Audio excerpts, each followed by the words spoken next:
Hi, everyone. So we are here to discuss about what the missing opportunity is with mobile programmatic. Let's start with some brief introductions. Vincent, over to you. Hey guys, my name is Vince New. I look after. Thanks, guys. Wow. Really appreciate it. That's rare. But I look after programmatic planning and execution for APAC for Essence. Probably not going to get that round of applause, but oh, thanks. It's a bidding war now, pun intended. That's outweighed his fan club by quite some margin. That's the renter crowd over there. I'm Raki Patel. I lead demand partnerships for APAC at MoPub. So we are Twitter's mobile app exchange. Hello, everyone. My name is Joe McKenzie, and I... Thank you, Kieran. I head up Precision, which is Publicis Media's data-enabled tech practice, which drives programmatic for Publicis Media across Asia Pacific. Excellent, thank you guys. So yes, talking about mobile programmatic, it's one of those terms where, I mean, thankfully, I'm almost never hearing the term year of the mobile anymore. So I think we're sort of past that stage. But it does still feel like there's something missing. There's a lot that can still be done in the mobile space, and there's a lot of education to be done. First of all, I want to understand from each of you, obviously got the exchange side, just sort of sits slap bang in the middle, so has a really good overview of the supply chain, and then the agency side, the buy side, of what mobile programmatic means, and if we're talking mobile web, in-app. So Vincent, kind of from your perspective, what is mobile programmatic? Sure. You really take this in a lot of different ways, but I'll start by saying, for Essence at least, given our clients and the markets we're active, I would say about 80% of our total programmatic budget goes towards mobile. With the only market that's relatively balanced for us is Australia. And that's really a function of where people spend their time, right? And I think if you break it down further, I do think that at least from a tactical planning perspective, mobile web has more in common with desktop than mobile web does in an app. And I mean, there's a lot of reasons for that in terms of the way the way the data flows, the signals you get back in an in-app environment from an SDK. It's very, very different. And from a tactical planning standpoint, you have to treat it differently. And I'll give one, there's a lot of examples, but I'll start with one basic example. When you think of contextual marketing from a web standpoint, you really, it's a little bit oversimplifying, but it's really about trying to find certain places where you think your audience is going to be, right? You're trying to find the right environments where they're going to be. That's the context. But within a mobile in-app environment, due to the signals you get passed back, specifically in an RTB environment, you're able to, the context is not just the environment of the media you're buying, it's also where they are, the location they're at, the time of day, the weather. All this data that gets passed to you, and just to riff on the previous panel, if you're able to feed it directly into your creative by APIs, you can make it's essentially fusing creative and media. And I'm not saying you can't do that on web, you can, but the way the data flows from a mobile in-app environment makes it far more conducive. So when we think about it tactically, there are some big differences. Obviously, you treat them all as parts of a holistic whole, but we do have to think about it differently. And Raki, so MoPub deals pretty much exclusively with in-app inventory. Are you seeing kind of in the APAC region, Southeast Asian markets, a kind of a growth? Are you seeing kind of a trend of more in-app? I mean, I guess you can't see the mobile website as much, but what kind of things are you seeing happen? Yeah, so we know, I think most marketers in the room will know that mobile app is fastest growing, actually. And so that's where we've decided to focus our efforts. I think about 5-6 years ago, we actually did support mobile web. But we knew that we weren't getting the data that we needed to be able to be effective for the DSPs that were plugged in to our exchange and for the marketers as well. So we flipped that. We've decided to focus 100% on app. And that's allowed us to be actually really smart in the way that we work with our DSPs. So we can send them first-party data. And to your original question about sort of, where's that growing? Well, we know that there's certain markets like China, certain markets in Southeast Asia, which have actually skipped the desktop page. So they've gone straight to mobile app. And that's really significant for our business, because actually what we can do is we can silo out these different markets and say, hey, actually, we've got so much inventory in these markets which work for you as a marketer, whether you're a brand or a performance marketer, it really works for you. So it's kind of understanding more what's behind that and being able to send those data signals, as Vincent mentioned, to be able to target effectively. Okay, interesting. And Joe, what does mobile programmatic mean for you and your clients? Are we talking a massive surge in in-app, or is it still kind of quite mobile web predominant? I think the honest answer to that is that we plan for in-web, and yet the consumption's predominantly in-app. So, the missed opportunity is that we don't really think hard enough about mobile when we're planning programmatic. So, if you think about the richness of mobile as an ecosystem, you've got two environments, in web and in app, that operate in different ways. You've got different ways of targeting within those environments. You've got different data sets, as Vincent alluded to, around location, around demographic, around device. And yet we kind of throw it all into the pot with everything else that we're trying to do across social, search, and display. So what we're not doing enough of is thinking about mobile first and then letting everything else flow from that. Because if we can get mobile execution right, then actually everything else should be much better.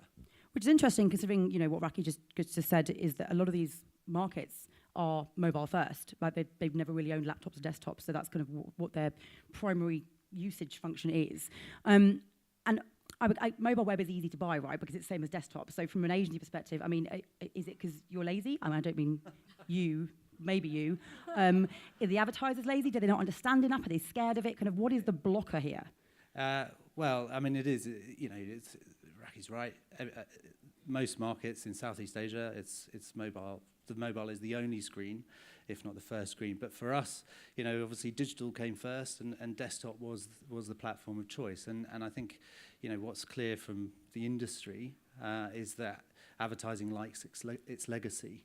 We're still trying to measure digital campaigns in the same way that we measure print and TV. So we're much slower to adapt to these new environments than consumers are, because they're enjoying the experience, the entertainment, the utility of these devices, whereas we're trying to justify spend through existing, measurement frameworks and metrics of success.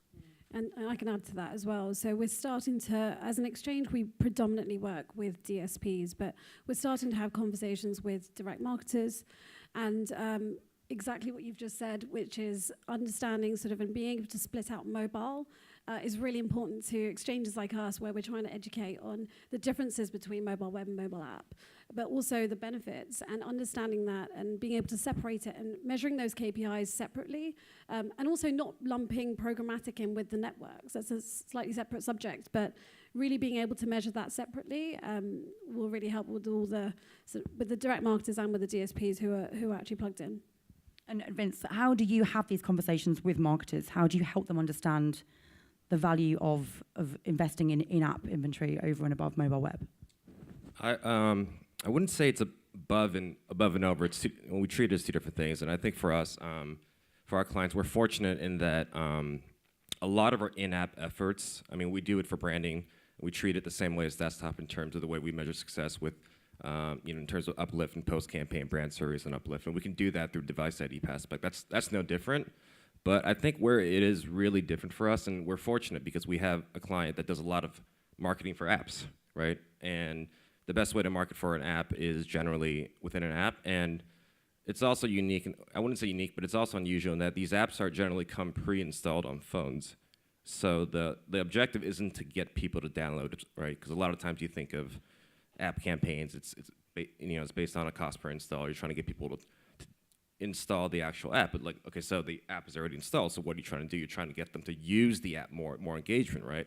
And that creates a unique use case, because apps are high-touch things, like high-touch products that people use over and over and over again several times a day, that we as marketers have high visibility into that usage, whereas like you have a consumer product, people might be using it every day, but you don't get that data passed back in a way you can action directly on. So, what we do from a more unique standpoint from an app marketing thing is we take these usage signals, and so we're able to see, okay, X person used this app X amount of times over X amount of days, and we're able to bucket these users from segmentation standpoint into different usage buckets, right? You have like lapsed users, medium users, light users, heavy users, and the way you re-engage these users from a targeting standpoint is to try to move people up into higher buckets. And that's a very unique app use case that doesn't exist outside. So again, I mean, it's facilitated by the fact that we have a client that has these kind of needs, but that's just scratching the surface on the different types of opportunities because of the different dynamics of an in-apps ecosystem versus web. And so you're kind of referring to kind of backing out to maybe lifetime customer value, so looking at beyond the cost per install. And based on that, I want to likely touch on fraud as the hot potato, and we'll be here all bloody day if we go too deep into it. But obviously, there's many third-party verification providers out there, and that should be a given that advertisers should be working, that agencies should be working with these kinds of companies. But beyond that, is looking at things like business outcomes and going beyond things like cost per install. Is that also a way that advertisers can protect themselves from fraudulent in-app environments? Yeah, 100%. I think there's a number of things there. So, apps are high utility, but not all apps are high utility. I think there's some data I was looking at from 2016, which said Singaporeans have, on average, 44 apps on their phone, and they use 19% of them on a daily basis. And so there's the kind of metrics of success are absolutely critical for understanding the value and the return on your investment. So if you're relying on a cost per install as your metric of success, then you're destined to failure. There's no doubt about it. Because bots can install apps. 100%, yeah. And you should be measuring things like the uninstall rates or the usage rates or in-app events that tell you more about how that app is being used by your customer base, whether it's revenue or engagement or whatever. There's a whole plethora of different metrics that you can directly attribute to that app, and you can then directly attribute to the marketing investment that's gone into it. So if you're relying on these sort of arbitrary metrics, then you're not going to have any idea how it's working for you. And on that, I want to touch on a bit on verticals and kind of what trends you're seeing kind of from a vertical space, and that might tie into a regional conversation as well in the APAC region. If I think of kind of who's doing really well in that, my first thought goes to gaming. You think of kind of they're looking at metrics like average revenue per user, average revenue per paying user. They seem to be going above and beyond and really kind of looking at lifetime customer value. Raki, do you think that gaming is streets ahead from every other vertical, and what can they learn from those kinds of verticals? I'd say that MoPub probably about 5 years ago, we were known as a gaming marketing platform, really. Twofold, we had probably a number of apps on the exchange with inventory and gaming, but also a lot of our buyers were gaming. What kind of happened and what changed was that we included new ad formats, which actually switched up the type of inventory that we had on the exchange.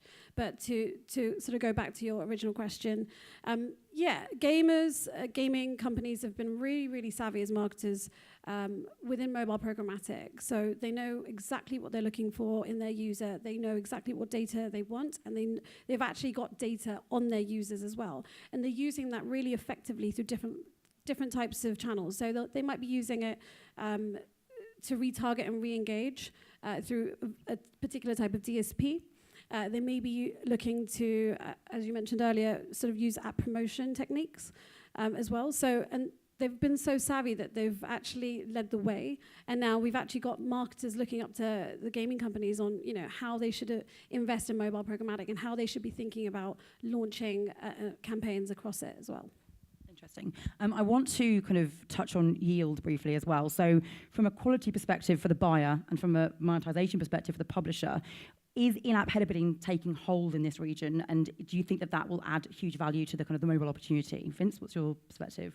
I don't think it's really, if we define taking hold as in highly adopted, I don't think it's taken hold anywhere yet. I think it's very much in the beginning stages of it, but I do think that obviously the technology is different. There's no header in an app, right? So I don't even call it something else. You call it header. But well, advanced bidding is Raki. You're going to tell me something, aren't you? But I do think it will have very similar impacts as it has on desktop, right? And I do think ultimately it's a good thing. I'll let Rocky speak from a supplier and monetization standpoint, but as a buyer, there is value in terms of knowing that you can compete for every single impression, and from a tactical standpoint, that changes things for us because we don't have to worry as much about waterfalls. What we can tactically, there's different things you would do. Like for example, in a pre-header bidding world, in a web environment currently as it stands, we would never, well, not never, but we would rarely take a collection of URLs and you just target those URLs directly on a whitelist. But if we know that these URLs, partners are all header bidding implemented, they're auctioning their impressions before it hits the waterfall, we'll do that as a tactic to get high quality impressions at scale across many inventories. So that's a tactical difference that header bidding has brought for us. And then obviously, there's going to be changes in the auction dynamics as well. So you start getting more first price auctions. The way we bid, we're going to bid differently in a first price environment versus a second price environment. So I do see those changes coming for in-app header bidding, but it's going to take some time for it to take root. Definitely agree. We're just at the beginning of it, and at MoPub we've launched, we're in alpha stages at the moment, something called advanced bidding. So it's our mobile app version of header bidding. And we're really early stages there. Essentially, as a monetization platform, MoPub is focused on being a full stack solution for publishers. So we've got the exchange, we've got ad serving as well. But the way that we're now sort of approaching this is that we had publishers setting up really advanced, complex waterfalls where it was very difficult for certain buyers to actually get access to some of the inventory because maybe they were running direct deals with partners outside of sort of the traditional waterfall. They may have their own proprietary ad serving as well. And so now what we're saying is that essentially advanced bidding will eventually, and not right now, but eventually will squash that sort of waterfall method, allowing it to make it actually much easier for publishers to monetize, less complex, far more efficient.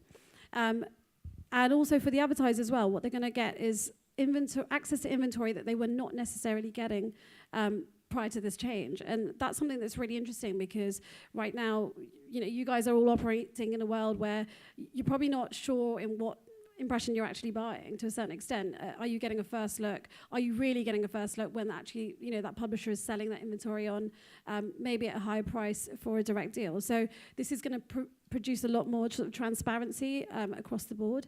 But and I'm excited for it, but I think we're still a little while away from it. And are you having conversations about the quality of and where kind of yield can go from that perspective? Look, I think we're always worried about quality. I think at the moment, sort of the solutions being driven by header bidding are very much in the favour of the publisher because it allows them to control the auction.